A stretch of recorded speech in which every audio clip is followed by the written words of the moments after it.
Hello, good day, Ma'am and Sir. I'm Biel Teresa and I am 31 years old. I am a single mother of 13 years old boy. I was undergraduated at Polytechnic of the University of the Philippines with a major computer science. I have a work experience being a nanny in Hong Kong. My employee is couple, but has no child. My duty is to do chores like washing clothes, cleaning at the house, and other chores. I do not cook because my employees to do cooking every day, but I'm willing to learn how to cook.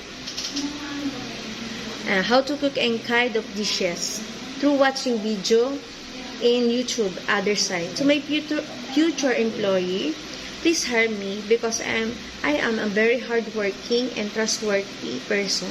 And I assure you that I will do my best to serve you. I'm looking forward to work with you. Thank you, and have a nice day.